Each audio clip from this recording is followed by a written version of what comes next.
Trop cool. Alors, je commence. Je me suis même pas présentée, c'est super pas poli, même si vous savez que je m'appelle Agathe et qu'il y a Tech for Good Tour à côté de mon prénom et que je suis ravie. En fait, moi, je travaille chez Make Sense et chez Latitude et je suis chef de projet cette année du Tech for Good Tour, qui est un événement justement co-organisé par ces deux structures. Alors, juste petit sondage, je vais commencer par décrire Make Sense. Est-ce que vous connaissez cette structure? N'hésitez pas à mettre un petit pouce dans le chat, ou un vrai pouce d'ailleurs. Des formations professionnelles, on a l'habitude. Ok. Du coup, Make Sense, c'est une organisation en fait qui donne aux gens qui trouvent qu'il y a un truc qui tourne pas rond dans notre société et dans notre monde et qu'on pourrait faire un peu mieux, le moyen d'agir concrètement. Donc, on accompagne, on propose des parcours d'engagement aux citoyens, citoyennes, aux entrepreneurs sociaux, aux entreprises, aux organisations à pouvoir changer les choses. C'est une communauté qui rencontre du coup plein de monde joyeux et engagé. Et on veut sensibiliser un maximum de monde et faire passer à l'action un maximum de monde. On pourra vous donner des petits parcours d'engagement si vous vous reconnaissez un peu dans « il y a un truc qui tourne pas rond, j'ai envie de faire quelque chose ». Et la deuxième structure qui co-organise le tour, c'est Latitude. Pareil, même principe, n'hésitez pas à mettre un petit pouce si vous connaissez. Moi, je connais quand même. Ok.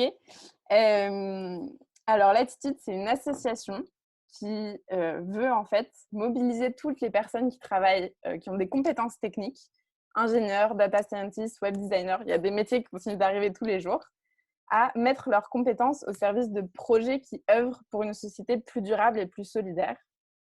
L'idée à terme, c'est de créer une technologie plus responsable, plus engagée, plus inclusive, vraiment au service du bien commun. Du coup, ces deux structures, elles ont une raison d'être un peu similaire. Je pense que vous avez un peu vu. Et il y a 3 ans, ils se sont dit, qu'est-ce qu'on pourrait faire pour faire passer à l'action et sensibiliser encore un maximum de gens? Nous, on est quasiment convaincus, enfin, on est convaincus d'ailleurs, que la technologie, si elle est bien utilisée et au service des bonnes personnes qui s'engagent, elle peut vraiment faire des merveilles. Donc, on s'est dit, on va sensibiliser un maximum de gens à ça. Là, c'est en général le moment où j'oublie de partager mon écran parce que je me suis emportée dans ma présentation. Je partage juste mon écran. Hop. Hop.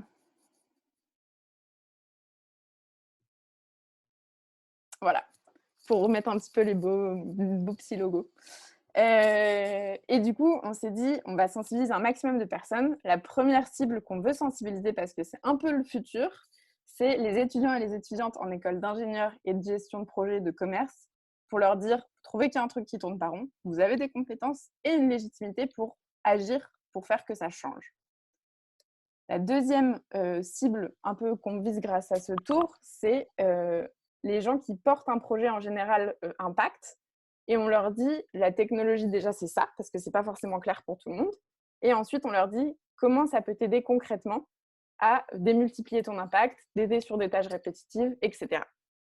Et on fait aussi des soirées thématiques comme celle qu'on fait ce soir, où on prend un enjeu de société et la tech, et on voit ce que ça fait. Et normalement, notre message, c'est que si on lie l'innovation technologique avec le monde de l'innovation sociale, ça fait des merveilles et ça accélère la transition vers la société durable et solidaire dont on rêve un peu tous et toutes, je crois.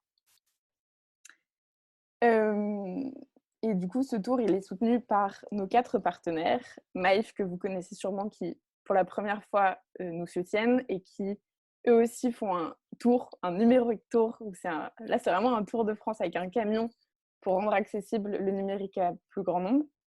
La French Tech aussi, pour la première année, c'est une communauté de gens qui travaillent, comme son nom l'indique, un peu dans la tech, qui réunit plein de startups et d'investisseurs. Et eux, ils veulent prendre une direction vraiment tech engagée. Donc, on est super contents qu'ils fassent ça avec nous. Et ensuite, nos 2 partenaires qui nous soutiennent depuis le début du tour, donc il y a 3 ans, c'est Devoteam, qui est une entreprise technologique qui soutient vraiment sa vision Tech for People à travers sa fondation.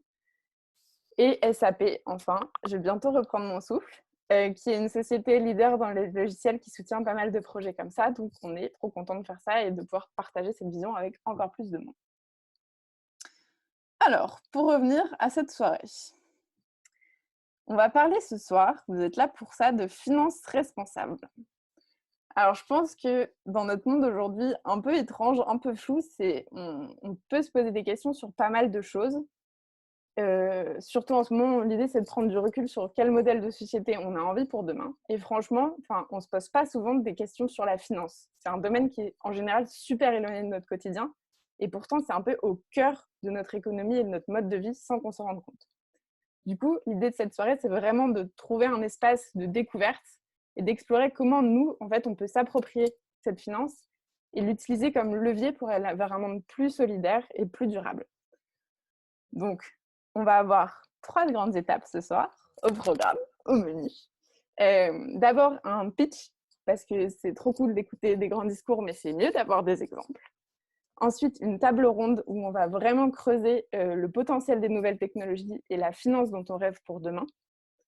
Et ensuite, on fera des petits ateliers où vous pourrez vous aussi participer, dire comment ça vous touche et comment vous avez envie de vous projeter dans ce monde d'aujourd'hui et de demain.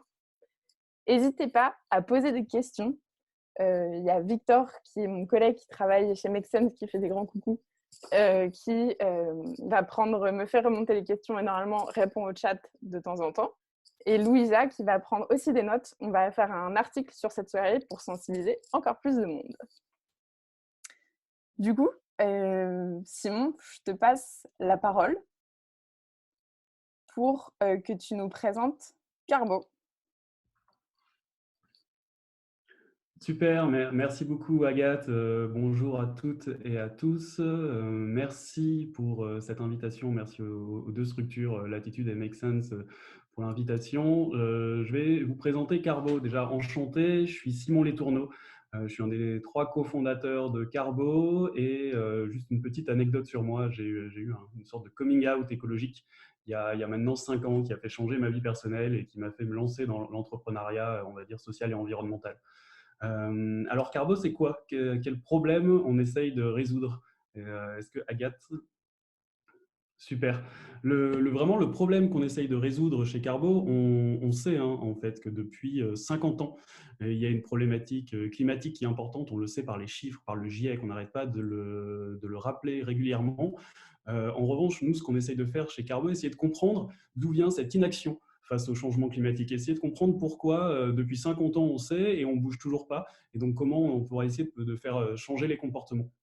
Pour information, il y a 72% des Français qui sont sensibles aux enjeux écologiques et ça monte jusqu'à 90% chez les jeunes.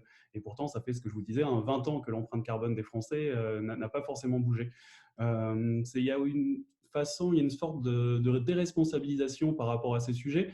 On trouve que c'est trop complexe, donc où le CO2, on ne sait pas forcément par où commencer.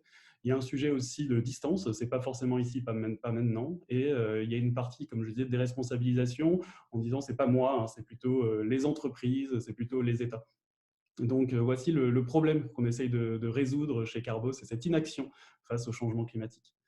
Et sur la slide d'après, je vous ai expliqué vraiment notre mission. Notre mission, c'est amplifier la prise de conscience pour réduire notre empreinte carbone. Il y a vraiment cet objet de prendre conscience que dans tous nos choix quotidiens de consommation et de biens ou de services, il y a un impact carbone. Et donc l'idée, c'est d'essayer de savoir chacun quand on achète quelque chose, etc., qu'il y a un impact carbone qui est associé à ce produit. Et donc derrière, une fois qu'on a pris cette conscience, comment on peut réduire notre empreinte carbone au quotidien. Et concrètement, ce qu'on fait, et c'est Agathe qui l'a assez justement dit au départ, on le fait grâce à la technologie. Donc, on a développé une technologie, et je vous expliquerai après, qui permet de mettre des montants CO2 sur des dépenses bancaires. Et on est persuadé, on est convaincu chez Carbo que la technologie permettra demain de toucher le plus grand nombre. Mais ce n'est pas uniquement la technologie, je pense, qui est importante, c'est aussi la pédagogie. Une fois qu'on a accès à des données carbone, comment on fait pour faire preuve de pédagogie sur ces sujets et motiver les changements de comportement. Donc, chez Carbo, on a 2 grandes solutions. Alors là, je vous ai mis la solution, vous pouvez voir notre site internet, c'est www.hellocarbo.com. On a une solution pour les particuliers qui permet à chacun de calculer et de suivre son empreinte carbone. On a développé une technologie, comme je vous disais, en partenariat avec un acteur qui s'appelle Bankin, qui permet, en récupérant chacune des dépenses bancaires, d'associer un montant CO2. Donc ça, c'est vraiment la première brique de Carbo, c'est d'être capable de calculer l'empreinte carbone basée sur ses dépenses. La deuxième brique, c'est on donne des conseils. C'est le slide d'avant, pardon, Agathe. La deuxième brique, c'est une fois qu'on a calculé son empreinte carbone, on donne des différents conseils de réduction et on joue sur des biais cognitifs, comme par exemple la comparaison entre différentes personnes. Vous pourrez vous comparer à Greta, par exemple, sur notre site internet pour passer à l'action. Et après, on est en partenariat avec un acteur français pour contribuer à des projets environnementaux en France et à l'international. Pour finir sur cette slide, ce qui est intéressant, c'est que la technologie qu'on a développée de calcul du montant CO2 des dépenses bancaires, c'est une technologie qu'on est en train de déployer en ce moment avec la Banque Postale. Donc, on est en train de mettre ça à disposition des 10 millions de clients de la Banque Postale. Donc, c'était un exemple de finance responsable et de justement comment la technologie peut permettre de toucher le plus grand nombre. Et on a une deuxième solution chez Carbo, merci Agathe, qui est une solution pour les entreprises, qui permet aux entreprises de piloter leur empreinte carbone et de connaître l'empreinte carbone de leur activité. J'ai la conviction que demain, vraiment, l'empreinte carbone sera présente partout dans nos vies et que les entreprises devront piloter leur empreinte carbone comme elles pilotent leur chiffre d'affaires, etc. Et alors, j'ai rajouté cette slide exprès pour dire quel est notre impact. Nous, on considère qu'on a un impact indirect grâce à la pédagogie et c'est grâce à tout l'enrichissement des données qu'on peut faire de CO2 qui permet justement aux personnes de passer à l'action. Et je pense qu'autour de la table, on nous a régulièrement, Carbo, comparé à Yuka. Je pense que vous connaissez un peu tous Yuka. Et je vous ai mis un exemple sur la droite de ce que fait Yuka. En fait, finalement, Yuka a une très forte base de données. Alors là, c'est toutes les kilocalories, par exemple, d'un pot de Nutella. Mais en fait, vraiment, ce que fait Yuka en plus, et c'est vraiment ça l'impact indirect, Yuka fait preuve d'énormément de pédagogie, n'apporte pas uniquement la donnée, apporte aussi le côté rouge, orange, est-ce que c'est médiocre, par exemple, pour le pot de Nutella, ou est-ce que c'est un peu trop calorique.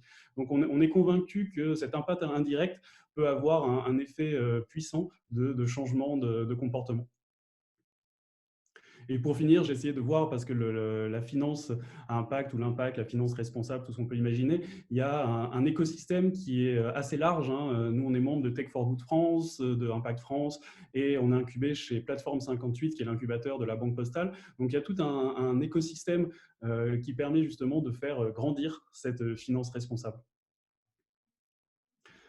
Voilà, j'ai essayé de faire un pitch en 3-4 minutes. Merci à toutes et à tous. Si vous avez des questions, n'hésitez pas.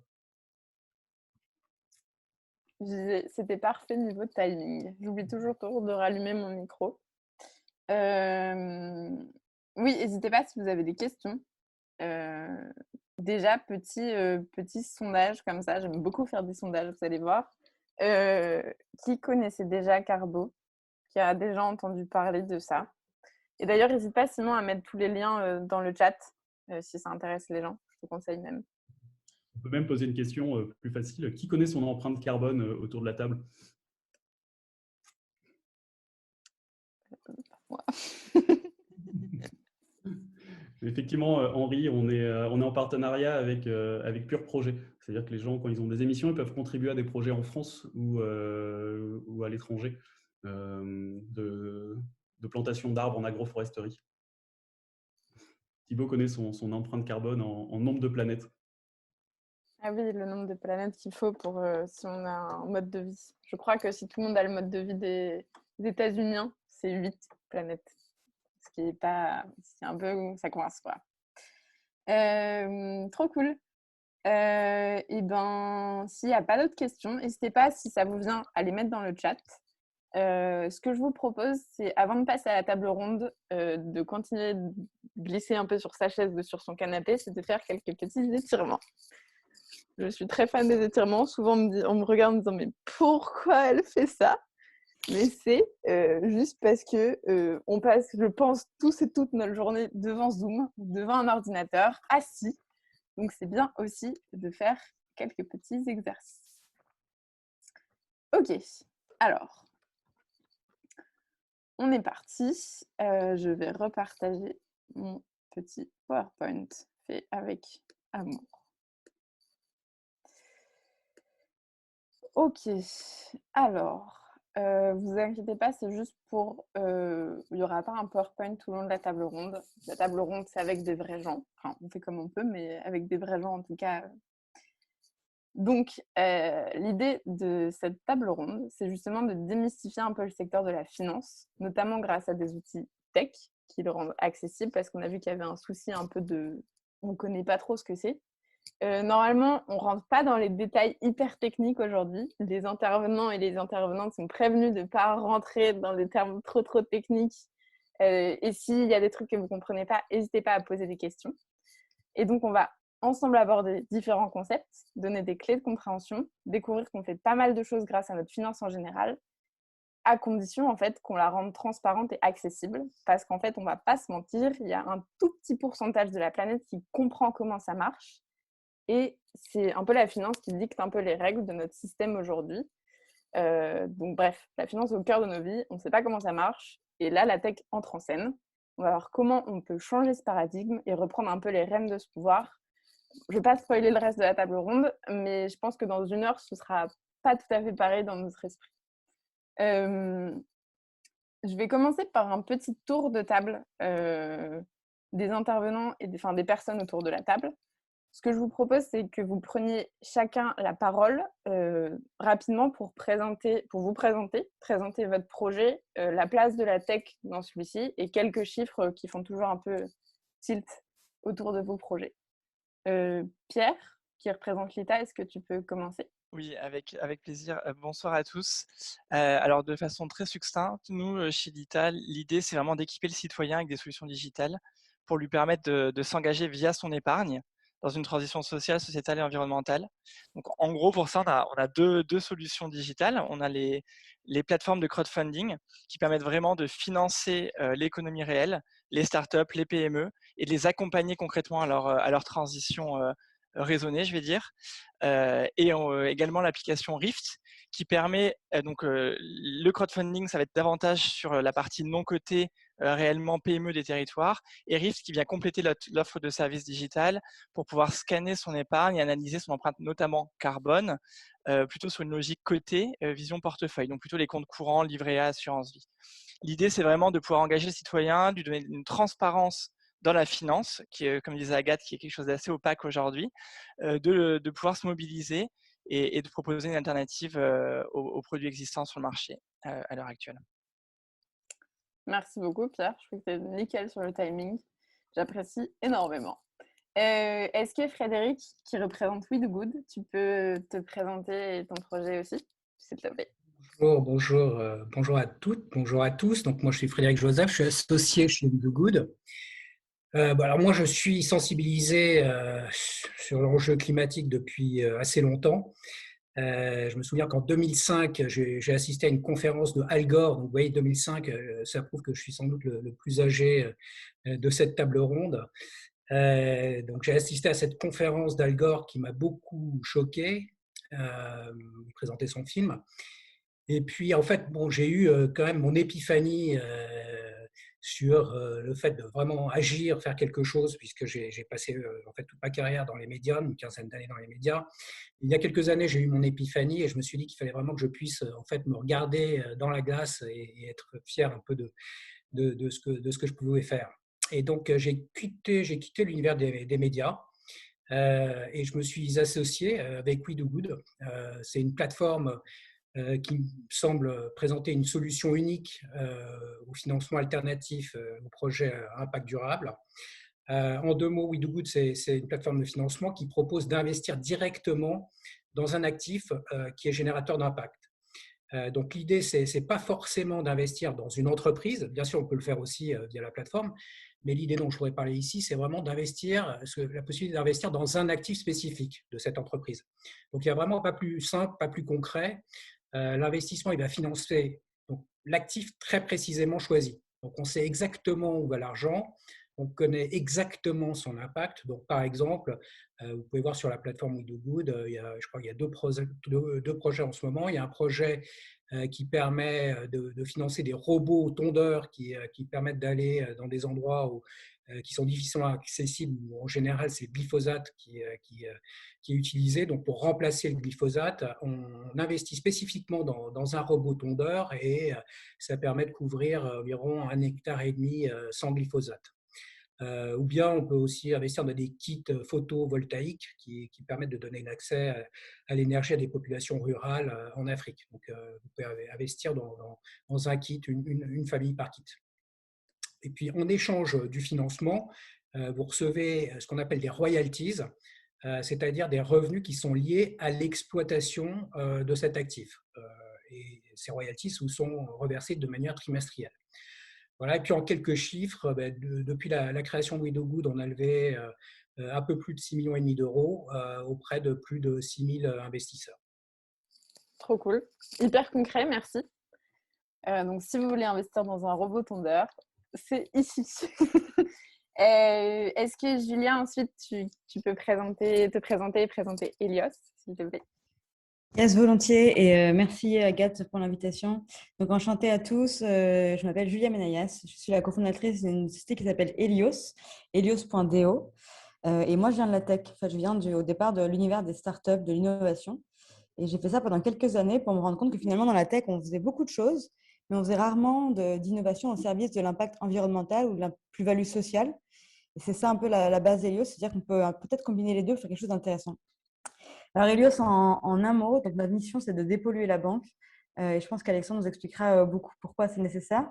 Donc, je vais lui laisser le loisir de le faire. Mais donc, Helios, on propose des produits bancaires qui sont transparents. Ça veut dire qu'on comprend où va notre argent et ce qu'il finance et qui sont écologiques. Donc, écologiques, pourquoi? Parce qu'on ne finance pas du tout donc, les secteurs qui sont liés au réchauffement climatique ou qui nuisent à la biodiversité ou aux hommes. Donc, par exemple, les énergies fossiles qui sont la majeure partie de nos émissions carbone, le pétrole, le charbon, le gaz. Ça va être également les pesticides chimiques ou l'élevage intensif. Et à l'inverse, donc on dirige tous nos financements vers la transition écologique. Donc, par exemple, on finance l'efficacité énergétique des bâtiments publics, privés, le transport public, la mobilité douce. Ça peut être également le renouvelable quand ça fait du sens. Et donc, aujourd'hui, on a proposé un compte courant qui permet de faire ses dépenses tous les jours, qui est disponible donc en 8 minutes sur notre application mobile. Et donc, en quelques chiffres, Helios, on s'est lancé tout juste il y a 2 mois. On vient aujourd'hui de passer les 2000 utilisateurs donc, qui ont leur carte Helios. On est très heureux. On a dépassé le premier million d'euros de dépôts sur nos comptes donc, qui nous permettent de les flécher vers la transition. Et voilà, et on a financé notre premier projet grâce au premier client qui est une centrale solaire en Nouvelle-Calédonie construite par l'entreprise Akio Energy qui est spécialisée dans les énergies renouvelables et qui permet donc d'apporter l'électricité verte à 1700 foyers et d'éviter l'émission de 3400 tonnes de CO2 par an. Donc voilà pour Helios en un mot. En un mot et beaucoup de chiffres. Merci beaucoup, Julia. Je pense que je vais aller voir. Je crois que votre carte, elle est en bois aussi. Elle est très belle, votre carte, je trouve. Est-ce que Pierre-Olivier, qui représente la Banque Postale, tu peux te présenter et nous parler de notamment Plateforme 58? Oui, bien sûr. Bonsoir, merci pour l'invitation. Donc, Pierre-Olivier, je travaille en effet pour la Banque Postale, le grand méchant autour de la table. Je suis la grande banque institutionnelle devant tous ces petits projets, petits par la taille, pas du tout par les ambitions. Et je travaille plus particulièrement au sein de Plateforme 58, qui est l'incubateur que la Banque Postale a créé il y a 2 ans. L'objectif de Plateforme 58, c'est d'identifier tout ce qu'on appelle les fintech et les assurtech. Donc, c'est les nouvelles entreprises, les startups, les nouveaux services qui se créent dans l'univers bancaire et assurantiel et qui sont en train de disrupter le marché bancaire et assurantiel de façon assez dynamique et assez nouveau. Il y a beaucoup de services qui se créent autour de ces univers-là. Et je suis notamment en charge pour cet incubateur de développer un pan à impact ou citoyen, pour utiliser le wording de la Banque Postale, parce qu'on est convaincu que la finance, ce n'est pas forcément uniquement le grand méchant, mais pourrait aussi être un levier pour changer les choses. Et on voit qu'il y a beaucoup de projets comme nos petits amis autour de la table qui émergent, et on pense qu'on peut aussi être un établissement et des compétences qui viennent appuyer ces projets et les aider à se développer. À titre très personnel, mes petits copains se sont présentés très vite. Moi, je viens du monde du développement durable au départ.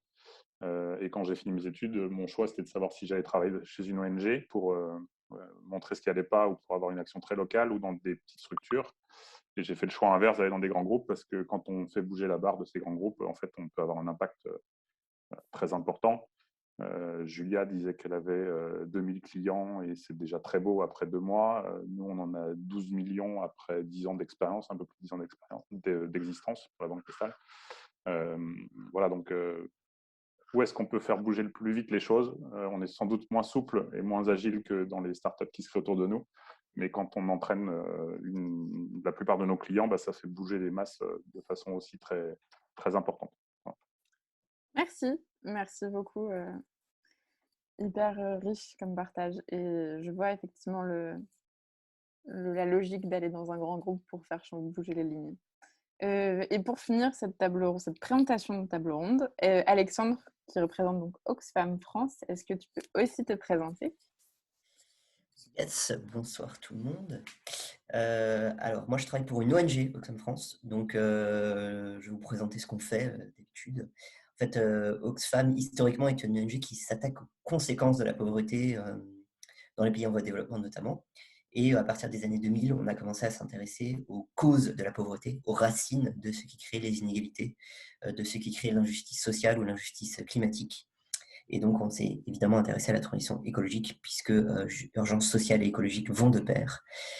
Et une des activités sur lesquelles on travaille, c'est de dire que, en fait, dans les premiers responsables du changement climatique, il y a la finance, même si ce n'est pas intuitif.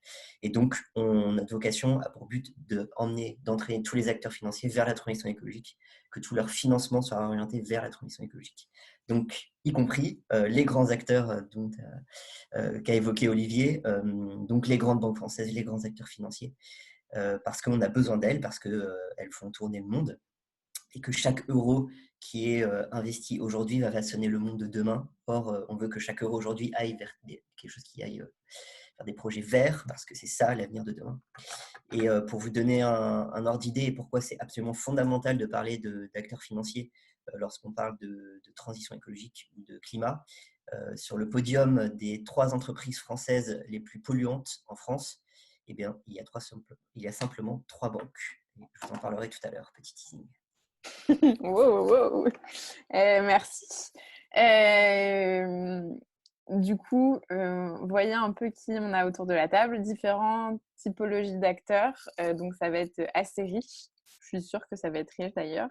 Avant de rentrer un peu dans les détails, personnellement, en fait, j'y connais pas grand-chose à la finance. Je pense peut-être comme pas mal de gens pendant cette réunion.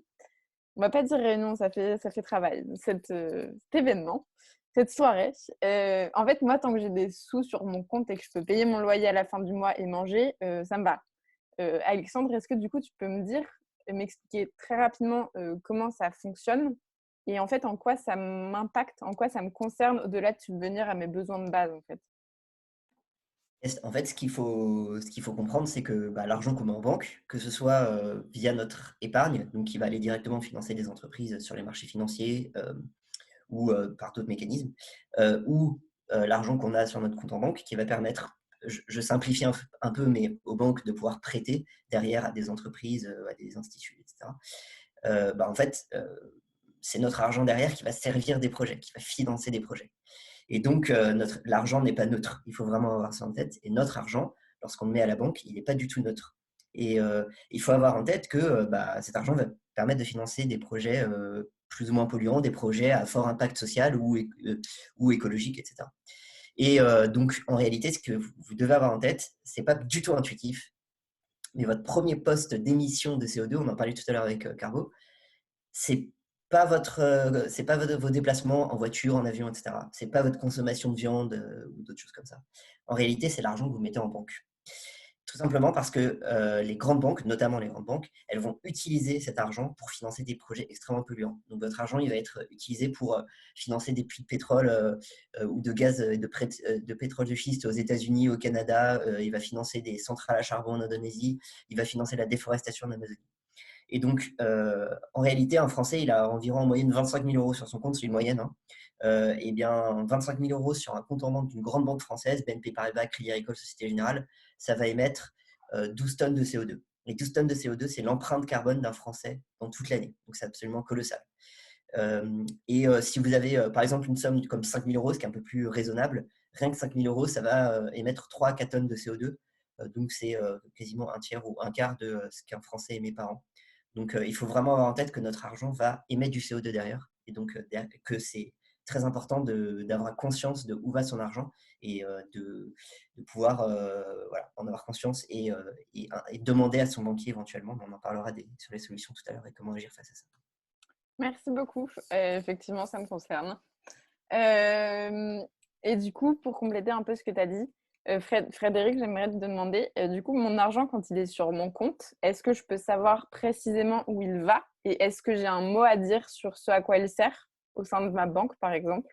Écoute, non, quand ton argent est sur ton compte courant, tu n'as aucune idée de à quoi sert cet argent, hein, sauf évidemment à te renseigner précisément, à lire le rapport annuel de ta banque, etc. Ce que personne fait, hein, en fait. En tout cas, moi, je ne le fais pas, je dois dire. Je pense que pas grand monde le fait. Donc, en gros, ton argent, il est sur ton compte, il dort, tu n'as pas ton mot à dire, il te rapporte rien, mais en revanche, comme on vient de l'entendre, il génère un impact carbone très, très significatif. C'est le plus grand poste, on vient de le comprendre, de, de dépenses en carbone, donc c'est vraiment important. Donc c'est pour ça d'ailleurs, je pense, c'est pour ça qu'il y a autant d'acteurs aujourd'hui qui émergent sur le secteur de l'investissement de l'épargne durable, hein, comme nous, comme We Do Good.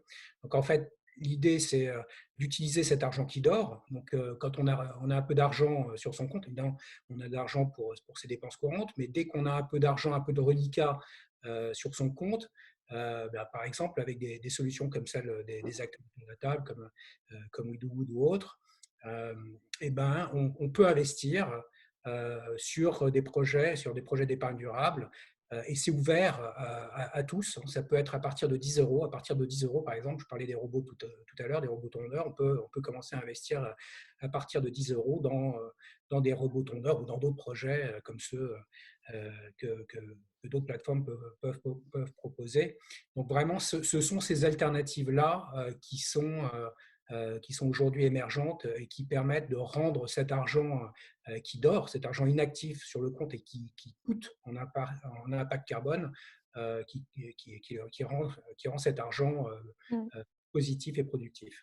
Ouais, c'est vraiment genre réveiller l'argent et donner aux gens le pouvoir d'en faire, de le réveiller sur des projets. Réveiller, c'est du coup, je continue la métaphore, sur des projets qui leur tiennent à cœur et qui sont importants pour eux, quoi.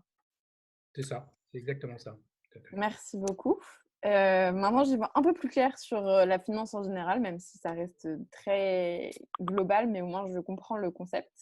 Et du coup, pour rentrer un peu dans le côté responsable, Pierre, pour toi, c'est quoi en fait ta vision d'une finance responsable? Et est-ce que tu peux me donner une définition assez simple dans l'idée où moi, par exemple, si j'en parle demain à des gens de cette soirée, je peux très facilement réexpliquer autour de moi ce que ça veut dire. Ouais, bah écoute, en 3 mots, une finance responsable, c'est une finance, je pense, qui finance l'économie réelle dans un premier temps. Donc il y a une vraie opposition à la financiarisation de l'économie. Donc c'est une économie, donc c'est quoi? C'est des startups, des PME, donc un agent économique qui va créer de l'emploi sur les territoires durablement et qui va faciliter effectivement le circuit court de la finance avec l'épargne des citoyens et amorcer une transition sociale, sociétale, environnementale. Donc pour moi, c'est vraiment ça. C'est une finance au service d'une économie vertueuse qui va développer du coup des boîtes qui vont tenir compte à la fois de l'impératif écologique environnemental, cette espèce de plafond environnemental auquel on est tous confrontés aujourd'hui, et tenir compte également d'un minimum social pour créer des emplois durables, d'employabilité, des vrais parcours inclusifs. Et donc, du coup, moi, je ne vais pas reprendre effectivement les chiffres qui ont été très bien mis en avant par Alexandre, parce qu'on est tous un petit peu sur les mêmes gros enjeux, mais pour refaire un focus sur ce que c'est la financiarisation, c'est l'idée qu'en fait, il y a une décorrélation forte entre la taille du secteur financier, donc vraiment tout ce qui est crédit, obligations, les actions, la partie cotée, et le PIB qui va plus mesurer en fait l'économie réelle, donc la taille des entités ETI, PME dans l'économie. Et en gros, en 2019, il y avait un rapport de 4,5 entre les deux, c'est-à-dire que le secteur financier, donc on est vraiment plus sur du rachat d'actions et de la finance cotée, était 4,5 fois plus grosse que la taille du PIB mondial. Donc on voit qu'il y a une décorrélation extrêmement forte et qu'aujourd'hui, quand on investit 1 euro, et ben en fait, ce n'est pas 1 euro qui va dans les entreprises pour créer de la valeur et cette fameuse transition écologique. Ok, je savais pas du tout ça pour le coup. C'est fou. Effectivement, je suis d'accord pour qu'on rectifie un peu ça. Hem, du coup, je continue sur mes questions un peu débutantes de finance.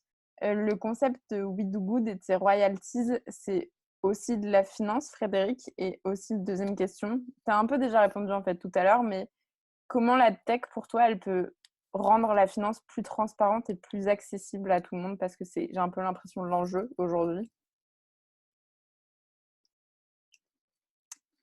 Frédéric? Ton micro est coupé, Frédéric.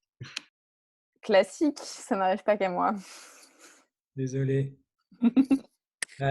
Écoute, tu as raison. Effectivement, tout à l'heure, je mentionnais les royalties. C'est le modèle sur lequel We Do Good est construit. En fait, c'est un modèle assez spécifique. C'est un modèle d'avance sur revenu. En fait, c'est un partage de revenus. Donc, quand on investit dans un actif comme le robot tondeur ou autre que je mentionnais tout à l'heure, on peut aussi investir dans une société, dans un projet, dans une start-up. Mais on investit sous forme de partage de revenus, d'avance sur revenus. Ce sont des royalties. Donc, c'est un peu différent de l'investissement traditionnel, un peu comme, je pense qu'on en parlera peut-être tout à l'heure avec l'ITA, où ce sont des investissements en capital. Une partie du capital de l'entreprise appartient à l'investisseur. Avec nous, pas du tout. Il n'y a pas d'investissement en capital. C'est un investissement, comme je le disais, sur une avance sur revenu. Et donc, le revenu de l'actif qui est employé, qui génère du revenu, redistribue un pourcentage de son revenu à l'investisseur. De la même façon que si on investit dans une entreprise en royalties, on reçoit trimestriellement une partie du revenu de l'entreprise. Donc ça, c'est un modèle assez spécifique de financement participatif. Alors, le système, bien sûr, il est basé sur de la technologie. On a une plateforme d'investissement en ligne sur laquelle on retrouve tous les financements, tous les projets à financer. C'est complètement transparent, c'est-à-dire que l'actif ou l'entreprise que l'on finance, qui génère du CA, du chiffre d'affaires, elle est présentée sur le site. On reçoit donc une vision du chiffre d'affaires à venir. Donc, c'est complètement planifié, complètement lisible et transparent, et on sait exactement quelles sont les royalties que l'on va recevoir de manière trimestrielle. Évidemment, il peut y avoir des fluctuations en fonction de l'évolution du chiffre d'affaires, mais en règle générale, c'est assez lisible. Voilà, donc, c'est complètement transparent. Et puis, enfin, c'est complètement accessible à tous, puisque, comme je le disais tout à l'heure, on peut commencer à investir dans des projets à partir de 10 euros. Effectivement, 10 euros rend l'accessibilité assez à tout le monde. Pas besoin d'avoir des millions ou des milliards. Merci. Alors, moi, du coup, comme je disais un peu tout à l'heure, je suis un peu biaisée, je pense, par rapport à la finance. Je vois un peu ça comme le fer de lance du capitalisme, le grand méchant loup, comme disait Pierre-Olivier, le modèle qui abîme la planète, concrètement. Est-ce que tu es d'accord avec ça ou tu penses qu'on peut justement changer ce modèle en son cœur? Et si oui, comment? D'abord, je partage la plupart des choses qui ont été dites juste avant. Je ne remets pas du tout ça en cause. Et en effet, il y a sans doute des abus du marché de la finance et des institutions financières depuis un certain nombre d'années. Au départ, une banque, c'est juste un établissement qui collecte de l'argent quelque part pour le prêter de l'autre côté à d'autres projets, à des gens qui en ont besoin. Il faut pas, voilà, c'est notre rôle premier et c'est ce dont on se souvienne. Maintenant, voilà, c'est un peu ce que je disais en introduction, c'est est-ce qu'on considère que il faut tout casser, renverser la table et recréer à côté et que ça passera par ça, ou est-ce qu'il faut inciter à bouger les lignes dans ces grands établissements financiers pour retrouver du sens et une façon de travailler qui est autre et de gérer l'argent d'une autre façon. Moi, c'est mon parti pris. Je suis plutôt dans ce modèle-là que dans les autres qui ont pu être évoqués, ce qui n'empêche pas de s'appuyer sur tout ce qui se passe autour. Voilà, donc, le parti pris qu'on a pris à la Banque Postale et je tiens mon propos. Alexandre, par exemple, qui a étudié tout ce qu'on fait, il pourra compléter ou avoir un avis un peu différent. Mais je pense que notre rôle, c'est de voir dans tous les niveaux de l'entreprise comment on peut modifier les choses. On a des choses qui se passent au niveau de la finance traditionnelle, Aujourd'hui, quand vous ouvrez une assurance vie, par exemple, à la Banque Postale, elle ne sera pas gérée de la même façon que quand vous allez chez un de nos concurrents, qui a été cité par exemple tout à l'heure par Alexandre. Et on a pris des engagements là-dessus. Et en effet, c'est compliqué d'aller voir un rapport de gestion de la façon dont votre argent est géré dans une assurance vie. Ce n'est pas aussi direct que quand vous investissez sur l'ITA ou sur WeDoGood. Néanmoins, à notre échelle, on fait ce qu'on peut à ce niveau-là et on va dans le bon sens, je pense. Et après, on s'intéresse bien sûr à tout ce qui émerge sur le marché. On a beaucoup parlé du financement participatif. On a été la première banque à signer un partenariat avec une plateforme de financement participatif, c'était il y a plus de 10 ans avec KissKissBankBank, qui est l'acteur leader aujourd'hui sur le marché. Aujourd'hui, c'est une filiale de la Banque Postale. On les a rachetés en 2007 pour travailler avec eux, pour aller plus loin dans les partenariats qu'on avait avec eux. Donc, on sert aussi de ces nouvelles formes de finances émergentes que sont le financement participatif sous forme de dons, sous forme de prêts, avec la filiale qu'ils ont créée qui s'appelle Lendopolis. Il y a aussi Microdon qui a rejoint l'aventure avec nous, que vous connaissez sous le nom de l'Arrondi, que vous pouvez voir en caisse quand vous allez faire vos courses.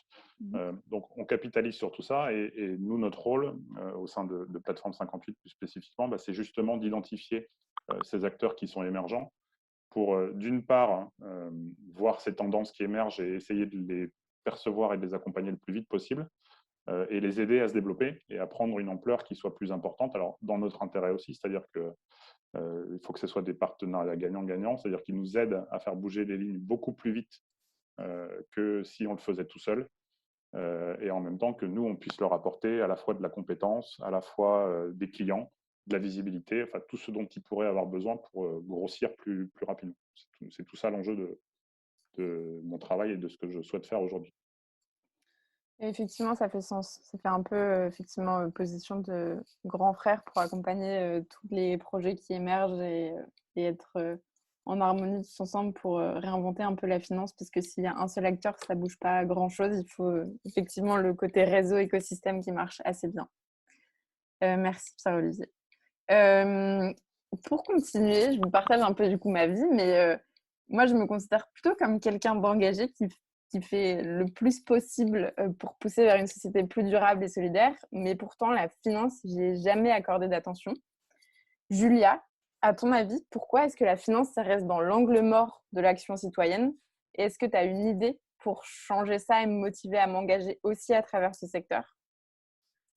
Eh bien, Agathe, je te rejoins. Effectivement, qui aime la finance finalement, hein? C'est un sujet qui est très aride, très complexe, pas très sympa à première vue. Ça explique peut-être pourquoi on s'en tient bien éloigné et qu'on essaie de parler le moins possible à son banquier, ce qu'on peut tout à fait comprendre. Mais c'est aussi ce manque de visibilité et cette complexité qui fait que on remet assez peu en cause le sujet dans nos vies quotidiennes par rapport à effectivement plein d'autres petits gestes qu'on peut engager dans sa vie personnelle pour réduire son impact. Et ce qui est encore pire finalement, c'est aussi que c'est l'industrie bancaire, qui entretient d'une certaine manière cette opacité, qui est aussi très contente qu'il y ait cet écran de fumée et qu'on n'y comprenne pas grand-chose. Et donc, ça crée un truc un peu bizarre, c'est qu'on ne se sent pas légitime finalement de poser des questions, d'essayer de comprendre. On ne se sent pas légitime d'aller poser une question à son banquier, parce que c'est ce qu'on entend beaucoup dans nos clients chez Helios, qui se posent des questions, mais qui n'osent pas en fait sauter le pas, parce au départ, ils avaient un peu peur, quoi. Et donc, comment on peut faire? Alors, vaste question. Moi, j'ai envie de dire, la première chose, c'est peut-être de se rendre compte qu'en fait, ce n'est pas si compliqué, qu'aujourd'hui, changer de banque, ça paraît être un parcours du combattant. Pour beaucoup, ça sonne comme de l'administratif et ça, on n'aime pas non plus. Mais voilà, sans vous parler d'Helios pendant 3 heures, Helios, on peut changer de banque en 8 minutes avec son application, donc ça va très vite. Et au-delà de ça, pour finir de vous motiver, il faut se rendre compte qu'effectivement, changer de banque, au-delà du fait qu'on peut effectivement orienter ses flux, ses dépôts, son argent, son épargne vers un autre modèle de société, c'est aussi un geste politique. Et ce geste politique, il a un impact qui est très fort parce qu'il permet de mettre un peu de pression finalement sur les banques conventionnelles qu'on aimerait bien voir évoluer plus vite dans le bon sens, donc pour qu'elles puissent aller plus vite, plus loin et plus rapidement. Et donc peut-être pour rebondir sur ce que disait Pierre-Olivier, les nouveaux acteurs sont pas en opposition avec les acteurs qui existent depuis très longtemps dans la banque, bien au contraire, mais nous-mêmes, hein, par exemple les fondateurs d'Helios, on vient de la finance. Et on voyait bien que dans la finance, il y a des initiatives qui sont mises en place, des choses qui bougent un petit peu du point de vue de l'environnement, mais on ne va pas assez vite. Et donc, c'est ça aussi l'objectif d'initiatives comme Helios, comme WeDoGood, j'imagine, et comme d'autres, c'est d'aller mettre un peu de pression pour faire avancer les choses un peu plus rapidement. Donc, c'était ce geste politique qui vous permet de participer finalement à cet engagement citoyen aussi, au-delà de votre compte. Merci beaucoup, Julia. Alors, Pierre-Olivier, je me rends compte que ta prochaine question, tu y as déjà un peu répondu. Parce que je voulais te demander, est-ce que du coup, en représentant une grande banque, il faut tout effacer et recommencer avec des startups comme celles autour de la table qui sont vachement dans la tech, vachement dans la modernité, etc., et qui veulent réinventer le secteur, ou un autre chemin est possible? J'ai l'impression que... C'est un peu le propos que je tiens depuis le début. Exactement. Et comme Julien, on partage ça, c'est que je pense qu'il y a de la place pour tous, entre guillemets. Et il faut le faire de façon intelligente. Et la question qui se pose, c'est où est-ce qu'on va faire basculer les choses le plus vite et de la façon avec le plus d'impact, en fait. Moi, c'est ce qui me drive aujourd'hui. C'est en effet, on ne va pas assez vite. Mais sur tous les sujets, hein, ce n'est pas que le sujet de la finance, c'est dans plein de sujets qui nous entourent sur ces questions environnementales. On sait tous là, on a un mur devant nous qui arrive de plus en plus vite et qu'on ne va pas assez vite dans toutes les actions qu'on peut mettre en place.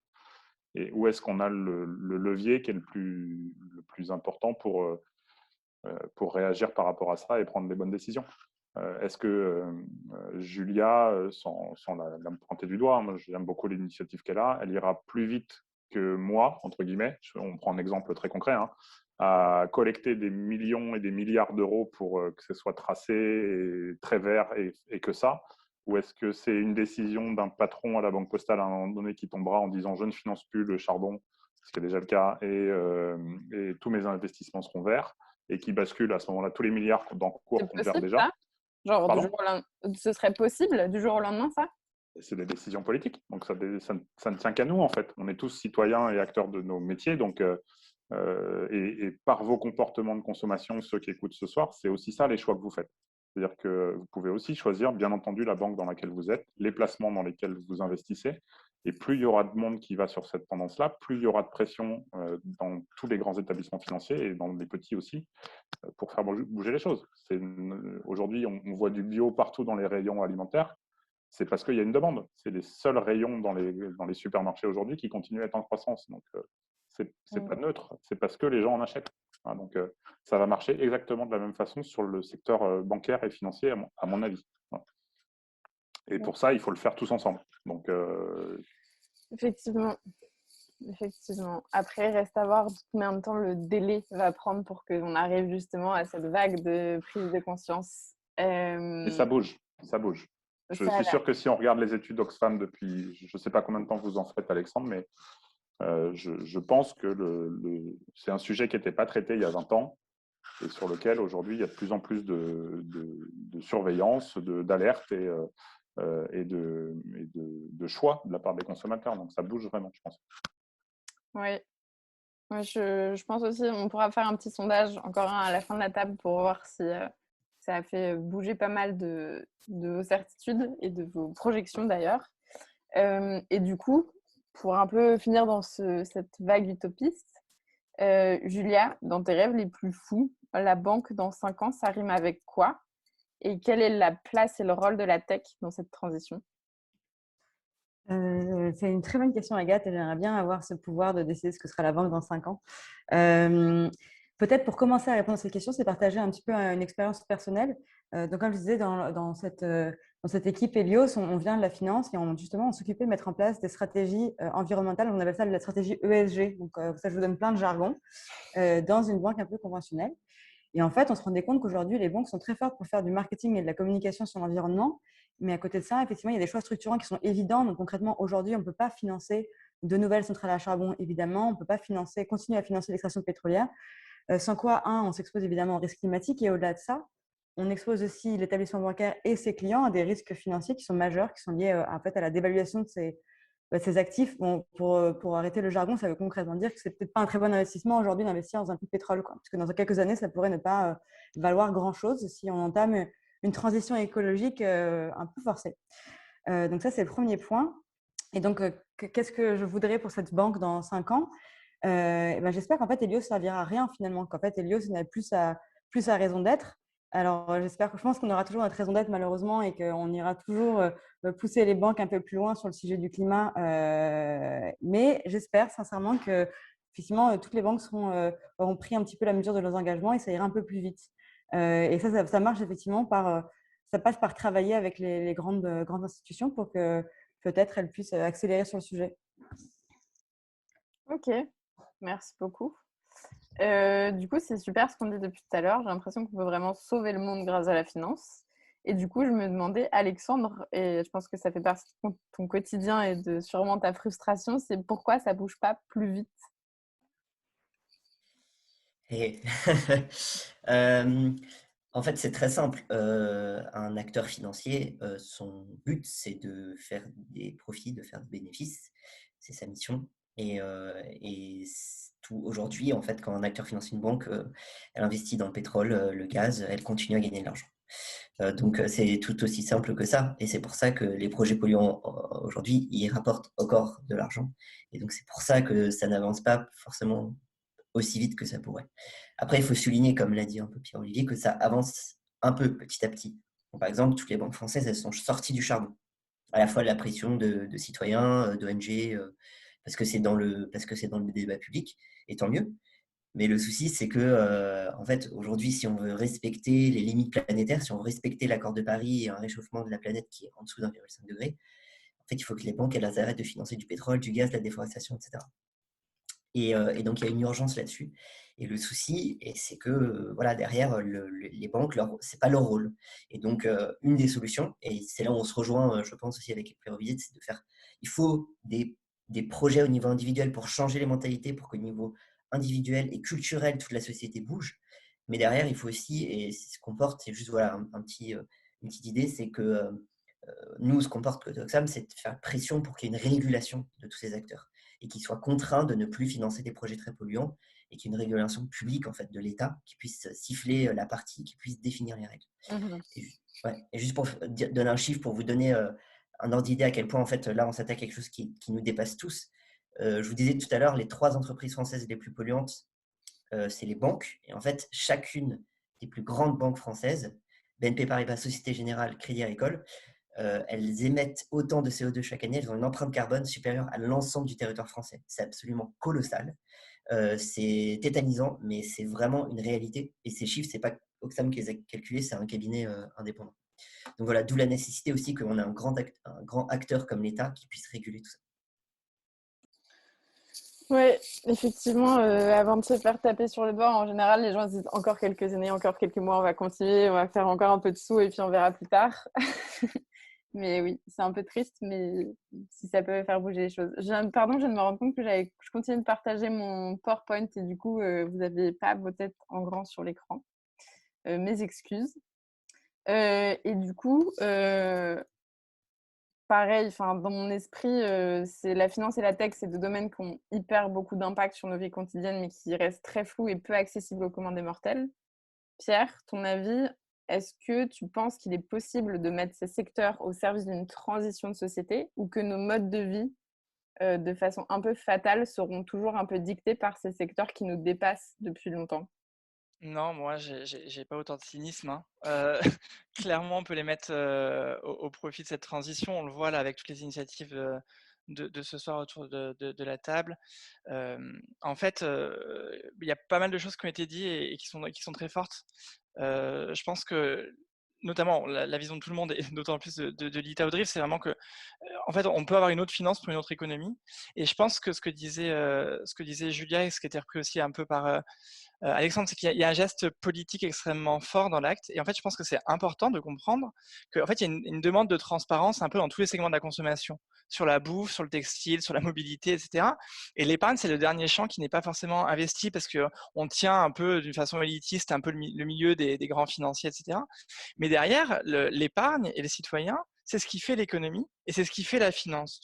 Donc, je veux dire, et ça, c'est important, je pense, de prendre conscience du coup de la puissance du citoyen dans leur choix de consommation et dans leur choix d'épargne. Et nos solutions tech visent à répondre à ça, en donnant de la transparence, de l'information et de l'accessibilité, choses aujourd'hui qui ne sont pas disponibles, sur de la communication et rendre des comptes. 2, pouvoir interpeller ses banques, son banquier, à la fois sur la partie non cotée, mais également sur la partie cotée. Donc là, on va être entre Helios et Rift, notamment sur les assurances vie, les comptes d'épargne et livrets de développement durable, et avoir un panel d'outils pour gérer ses placements et son épargne, et se mobiliser et créer la demande en fait vers ce changement et cette impulsion à la transition écologique qui est nécessité aujourd'hui. Je pense qu'on est tous d'accord là-dessus. Donc, je pense que c'est aussi la puissance de l'engagement actionnarial et de se rendre compte que oui, on a clairement un rôle à jouer. Et donc, la tech sert clairement à ça. Pour l'effet collectif aussi, ouais. Parce que, il faut vraiment qu'il y ait un mouvement de masse de beaucoup de citoyens et de citoyennes en même temps pour que j'imagine que ça a un impact vraiment sur les politiques publiques et sur nos modes de vie en général. Mais ouais, je te rejoins pas mal sur ce qui est dit. Bon, et ben, je pense que je vais envisager ma finance autrement et que je vais sérieusement mettre mon nez dans comment je peux m'en saisir pour contribuer aussi de cette manière vers une société plus durable et plus solidaire. Du coup, est-ce que vous pouvez très rapidement, chacun me donner en 30 secondes une action super concrète que je peux faire là, juste après cette soirée, pour changer aussi, m'engager pour ça à travers la finance? Pierre? Ah, encore c'est très simple. Vous téléchargez Rift en 2 secondes et vous rejoignez les 25 000 abonnés engagés, ou vous allez sur lita.co et vous investissez dans les très belles boîtes qui amorcent un changement de fond de la société pour devenir actionnaire solidaire. Trop bien. N'hésitez pas à mettre les liens dans le chat. Un grand plaisir. Frédéric, à toi de me faire rêver, de me donner plein d'opportunités d'engagement. J'allais dire aussi, c'est très simple, vous allez sur wedogood.co. Si vous êtes entrepreneur, il y a un test d'éligibilité, c'est extrêmement simple, il y a un petit algorithme sur le site, vous remplissez les cases et vous savez si vous êtes éligible. Si vous avez envie d'investir dans un projet, vous regardez, il y a plein de projets super intéressants dans lesquels vous pouvez investir, et comme je le disais tout à l'heure, c'est à partir de 10 €, donc c'est simple et c'est ouvert à tous. Trop bien. Et respect du timing.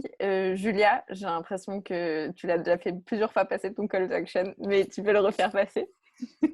Alors, je ne vais pas forcément prêcher pour ma paroisse pour le dernier point.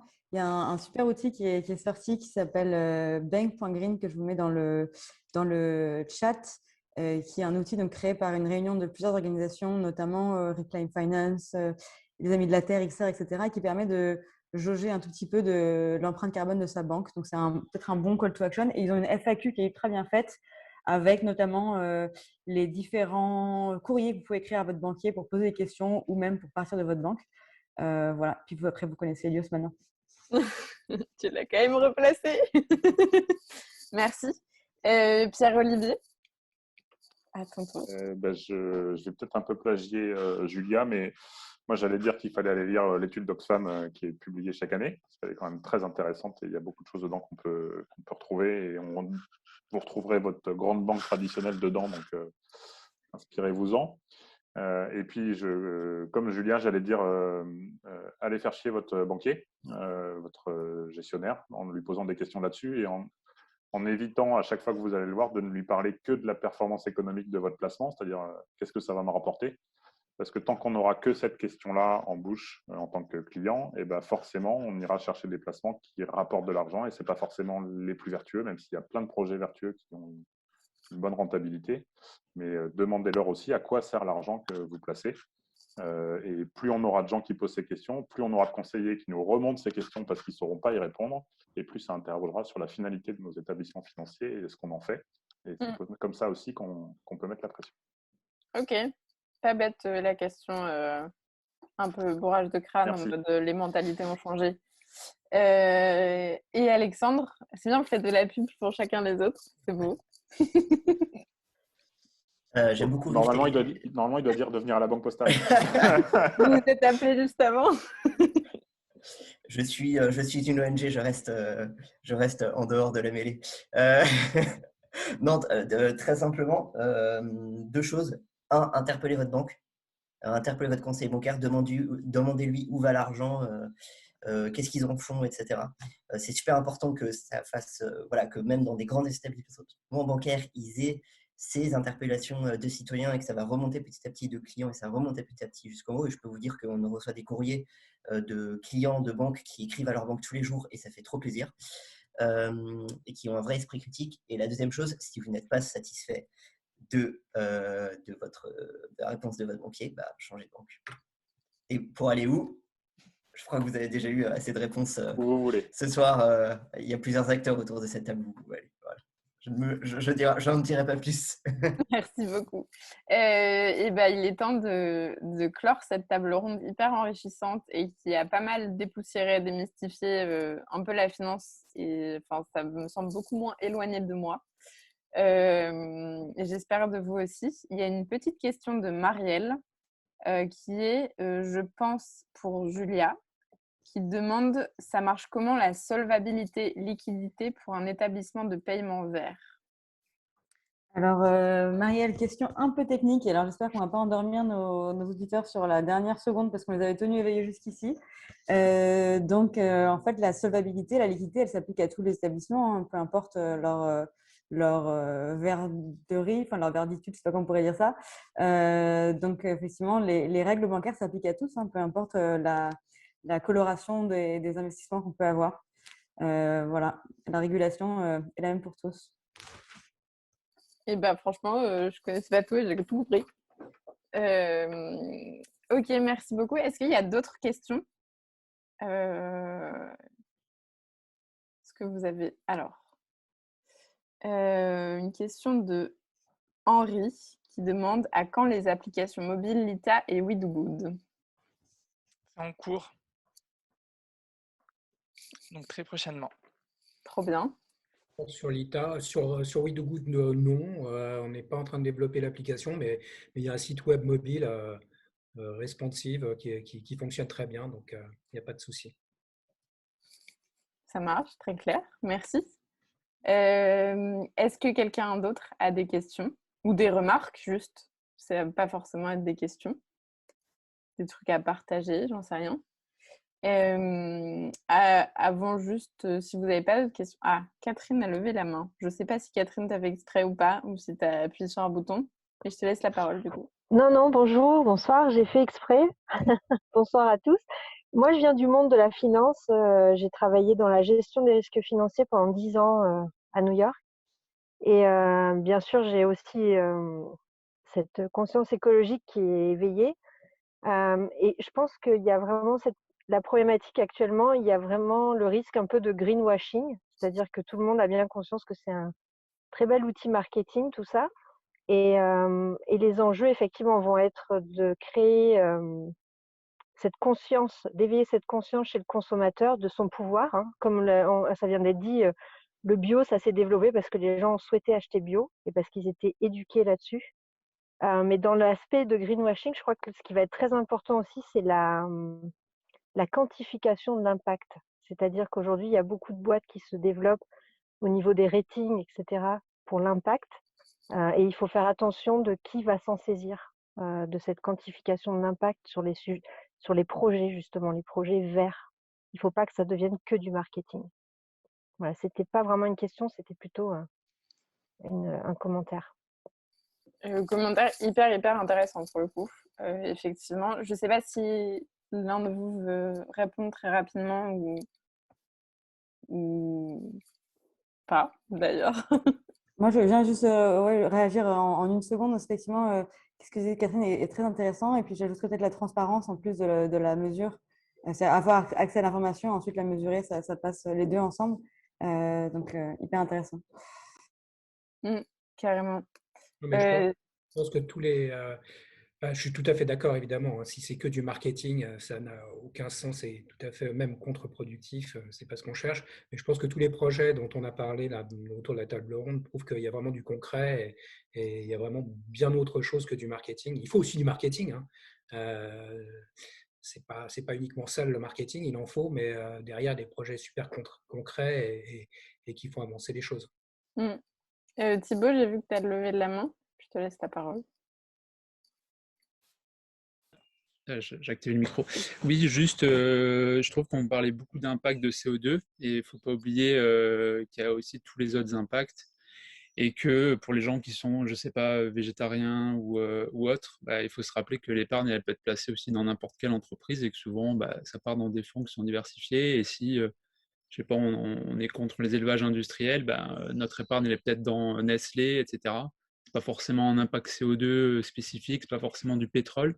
Mais en fait, ça va totalement à l'encontre de ce qu'on achète ou de ce qu'on consomme tous les jours. Et je vois beaucoup de gens qui boycottent certaines entreprises ou qui vont boycotter Nike pour les Ouïghours ou qui vont boycotter telle ou telle chose, qui derrière, en fait, leur épargne finance peut-être ces acteurs-là. Et donc, je pense que ça, c'est super important à avoir en tête et que les acteurs, comme il y a ce soir, ça permet vraiment de savoir vraiment où c'est qu'on le met. Et si en plus, on a une passion particulière, on peut vraiment choisir. Donc ça, c'est vraiment pas mal. Et l'autre petit point, c'est que moi, pareil, je viens de la finance aussi à la base en banque d'investissement, donc j'étais vraiment au cœur sur les marchés actions. Et honnêtement, je vois mal, de ce que j'ai vu, je pense que ça va prendre quand même du temps sur les modes de gouvernance des grandes boîtes, parce que c'est vraiment très court-termiste, il y a les fonds étrangers, etc. Et donc, je pense que c'est hyper important que le marché non coté, comme avec l'ITA, Wood, etc., se développe. D'une part, c'est super que les gens achètent, en veulent de plus en plus parce que voilà, ça crée de la demande, mais de l'autre, il faut aussi développer ce marché du non-coté parce qu'il n'y aura pas, même aujourd'hui, les acteurs je pense, les grands acteurs qui veulent vraiment du responsable, ou qui en tout cas qui essayent, ils ont du mal à trouver des grands groupes ou vraiment des boîtes qui sont vraiment responsables et à mettre ça en parallèle avec leur obligation de rendement.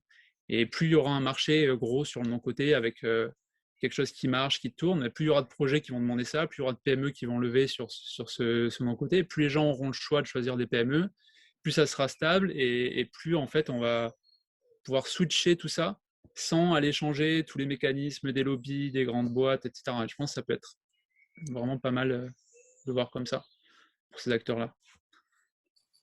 Oui, carrément. C'est juste un avis. Mais... C'est un avis hyper intéressant et hyper construit. Changer la dynamique, effectivement. Merci pour ce partage. Est-ce que quelqu'un d'autre veut réagir ou poser une dernière question avant que je reprenne la parole, même si je suis en train de parler, donc c'est un peu...